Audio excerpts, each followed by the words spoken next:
Asaphokoka ephuma mbombozone kwelamazo ovelwano emva kwesithonga sokusweleka kwembongi eyaziwayo uJessica Mbangeni. Umbuthi wotishali isathu eNtshona Koloni ugrogrisa ngogwayimbo ukuba isebe lezemfundo kweliphondo liqhubela phambili nesigqibo sokungazihlaziyi izivumelwano zengqesho zootishala abangaphaya kwama-2000 kulo nyaka uzayo.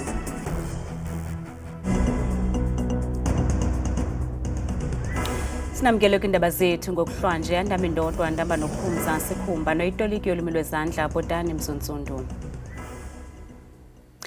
Asaphokoka ephuma mbombozone kweli amazo ovelwano emva kwesithonga sokusweleka kwembongi eyaziwayo uJessica Mbangeni. Ezindaba zokusweleka kwakhe zivakaliswe lusapho namhlanje Emine Maqanda kwingxelo epapashwe kwikhasi lezonxibelelwano lika-Facebook. Esisikhukukazi simaphiko anqinqwa sisweleka sineminyaka engama-47 ubudala. Ukanti kwangoku akacaci ukuba yintoni unobangela ukusweleka kwakhe.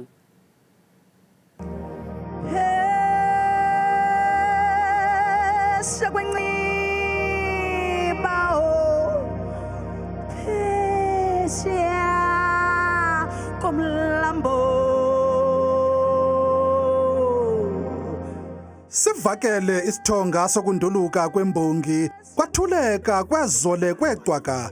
uJessica Mbangeni walibona ilanga ngomhla wama-28 ku-Agasti ngomnyaka ka-1977 ezalelwa kumhlaba waseNqamakwe eMpuma Koloni. Wazenzela igama kwiSoweto Gospel Choir nalapho wathi wanyathela kumaqonga amakhulu awohlukeneyo kwihlabathi. Uvuthulule umbethe ke ebonga izicujeje nezicukujeje ezaziwayo kwihlabathi. Ngomnyaka ka-2014 ukhuphe icwecwe elalisithi igoli.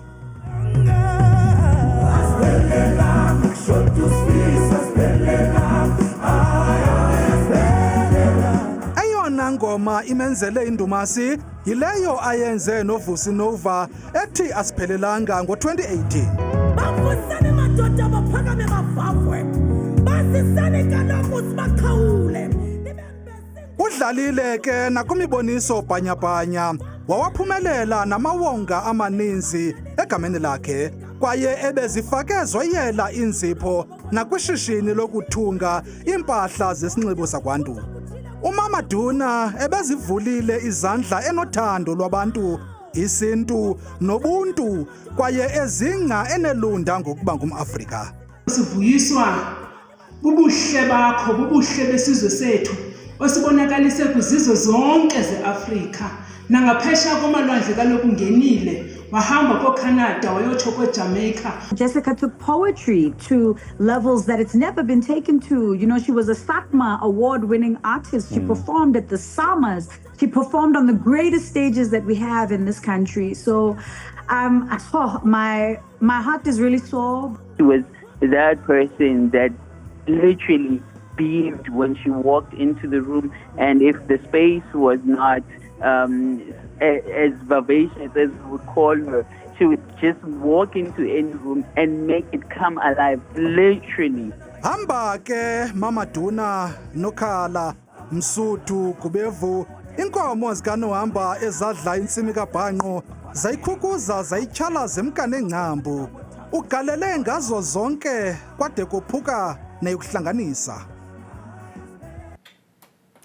Icandelo lezolonwabo lisothukile emva kokuva indaba zokusweleka komsasazo ophuma izandla uThabiso Sikwane. uSikwane usweleke neminyaka engama-50 ngalentsasa kwaye ube negalelo elikhulu leminyaka engaphaya kwama-20 kwicandelo losasazo nalapha asebenze kunomathotholo nomabonakude.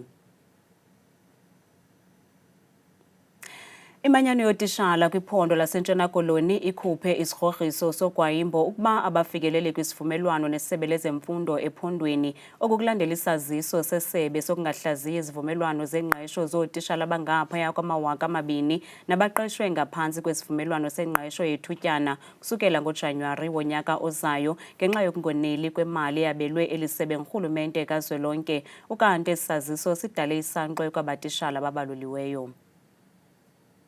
Ingxaki zezezimali ezithembende isebe lezemfundo kwiphondo laseNtshona Koloni zidala isankxwe kootitshala abaziswe ngokucuthwa kwemisebenzi ebutsheni bonyaka uzayo.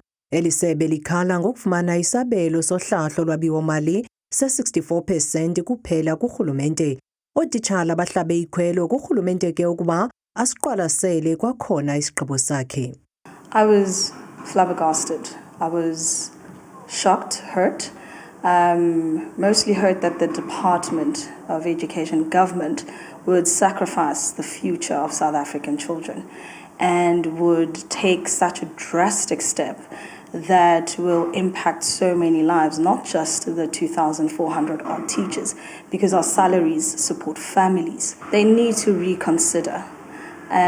We know that we are currently on a deficit, but investing in education will never be a loss. It is a long-term investment. It is to ensure skilled labor. It is to ensure people and children, when they grow up, they'll be able to contribute to society positively.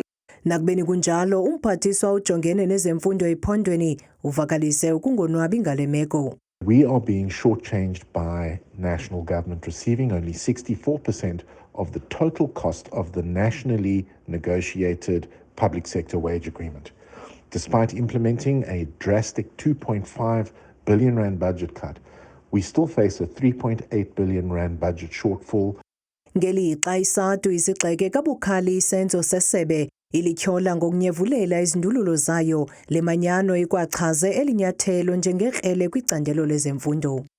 Apha sine collective agreement kwi-Education Labour Relations Council ethi ootishala abaneenyanga ezintathu bekwisithuba sengqesho, ingqesho yabo mayiguqulwe ibe ngabasebenzi besigxina.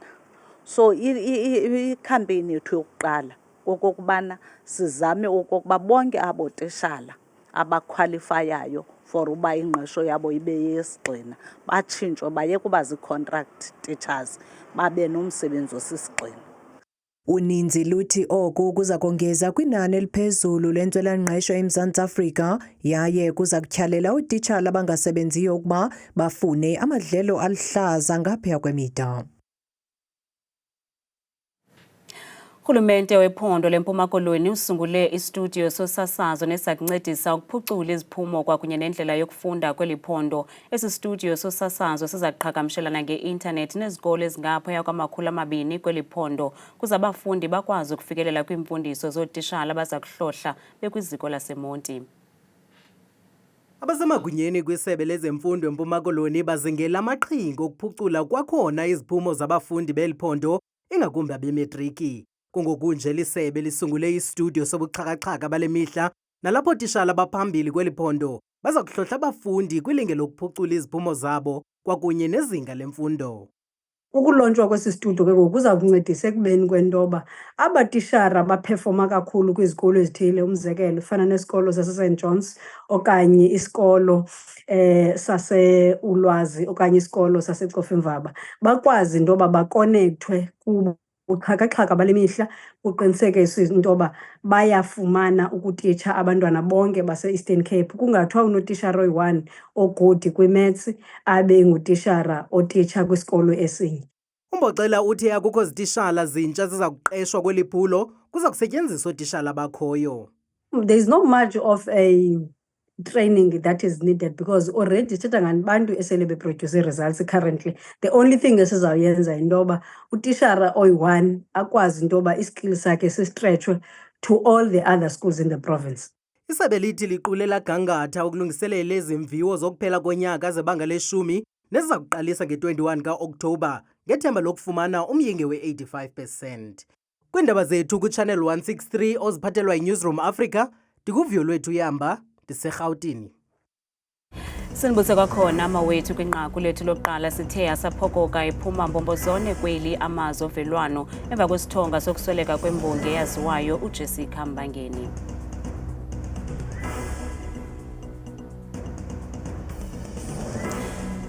Kanti abantu baphefumle kuFacebook ngesisithonga sokushiywa yile mbongi. Ufuzile Blantyie uthi linene eli lithi sitya esihle asidleli nxa kusapho lakwaMbangeni noMzantsi Afrika ngokubanzi benimbolekiwe ebekuzele ukwenzile waze wakwenzisisa ngoku Myekeni amanyange akowabo amkhwebele ngaphesheya wangumphefumlo wakhe ungaphumla ngoxolo. Bulela Maduna Mkhaliphi uthi yini mandi buhlungu kakhulu ngoba lo muntu siphakamisile isiduko sethu satsho saziwa ngenxa yakhe yini Mamaduna Nokhala Msuthu. Phumla sithandwa sami umzamo omhle uwenzile uqatso ulifezile sohlala sikuthanda hamba uyokongeza kwizinyanya zoMaduna. Siyabonga Zizi Matilo uthi kwabuhlungu kuva ngokamba kweliqhawekazi yangumphefumlo wakhe ungaphumla ngoxolo. Sele kuphela unyaka emva kwentlekele yokutsha kwesakhiwo usindiso ngenxa yomlilo owasuba ubomi babantu abangama-76 amaxhoba asinda kule ntlekele athi izithembiso zokwakhelwa izindlu ngurhulumente zange zifezekiswe kunanamhlanje. Ngabantu abangama-76 abathi babhubha kwesi sakhiwo kulo nyaka uphelileyo. Amaxhoba awasindayo ngethuba sisitsha esi sakhiwo athi aphulukana nezinto ezininzi kwaye basahlele ethembeni lokwakhelwa izindlu ngurhulumente. Kuzophela unyaka namhlanje zonke izinto esizithenjisiwe akukhona kodwa sikubonayo sathenjisa ukuthi sizohlala emasheltheni size ngapha for temporarily sizohlala siqede sinikezwe izindlu ezingcono sinikezwe indawo engcono yokuhlala but namhlanje konke lokho asikuboni nakhona la sihlele khona ugesi basitsheni bazosifakela ugesi but ugesi namanje kuwumbango ngoba umisiwe namanje awuqhubeki awukakhonekthwa namanje asinawo ugesi nanengane ezinye ezincane ayikasitholi even nawo isikole esilwela azifundi ingane even nabantu abangazange bethola imikhukhu nabanye namanye bahlele emgwaqeni. Amaxhoba amaninzi afakwa kulamatyotyombe angenambane. Ugesi umile awenzeki and nendawo lesama approach this place amanzi angena endlini then abantu baspenda ama sleepless nights njengoba lizona izulu then bazospenda ama sleepless nights bengakwazi ukwenza njani ukulala nezingane ezincane. Why does the city of Joburg or even national government wait for a tragedy like this? It takes 76 people to die, 500 people to be displaced, and you still cannot take action against officials that are not doing their jobs. You are waiting for a report. Why are you waiting for a report? Surely if you are management, you know what your staff are supposed to be doing on a daily basis. Esi sakhiwo emva kokuba sihlaselwe ngumlilo kwayalelwa ukuba siza kudilizwa kodwa kunanamhlanje sisamile kwaye yindawo enobungozi isisikhumbuzo esibuhlungu kwiintsapho ezaphulukana namalungu azo.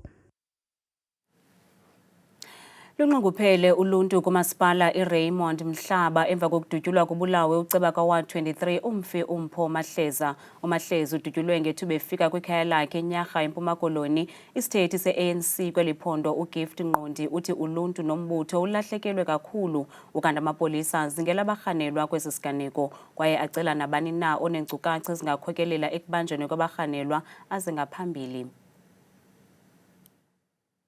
Amapolisa acela nabani onolwazi onokukhokhelela ukuba umcuphi abambe umrhanelwa ukuba atsalele inombolo ye-SAPS Crime Stop 08600 10111 okanye atyelele isikhululo samapolisa esikufutshane. Umbutho we-African National Congress kweli phondo lempuma koloni uqithisa amazwi ovelwano kwifemeli yakwaMahleza nokubahlali bonke bakaWard 23 eBedford Park eRaymond Mhlaba Municipality emva kokugwintwa koceba besimthanda kakhulu ekuthandwa nayo community yakhe. Singumbutho we-ANC silahlekelwe kakhulu leli qabane belizindekele kakhulu ekuphuculeni intlalo nempilo yabantu baseBedford nabakaWard 23 pha eRaymond Mhlaba. Sithi ke kwifemeli yakwaMahleza akuhlanga lungehlanga silela nabo singumbutho wesizwe i-African National Congress. Masiphasa amehlo kwimozulu nesiyiphathelwe ngithabile Makhaphela.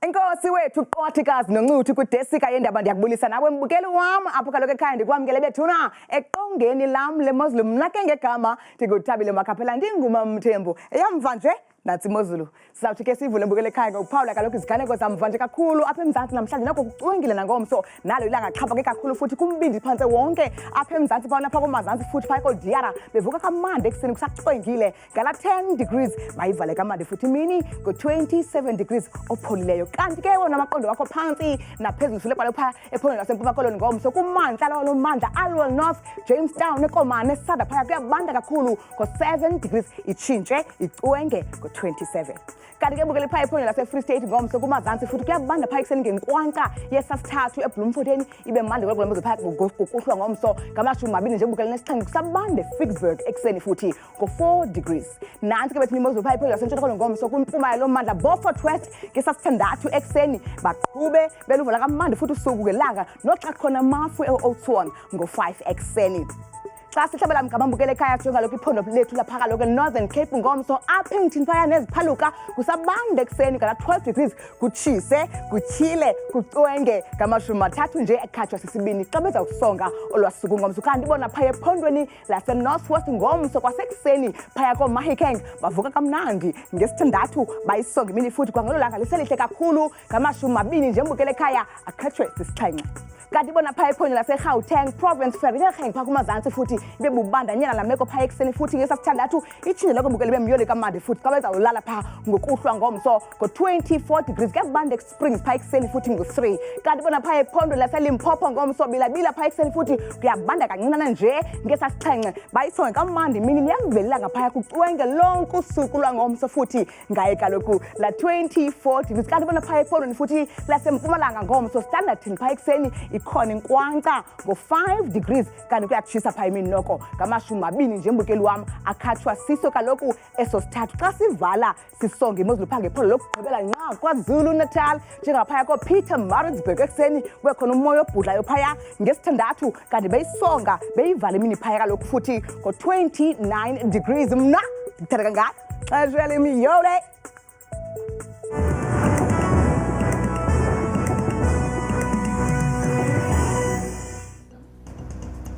Ngafumana lamanqaku namanye kwiqonga lethu le-YouTube @indabazethu163 kamnandi mawethu.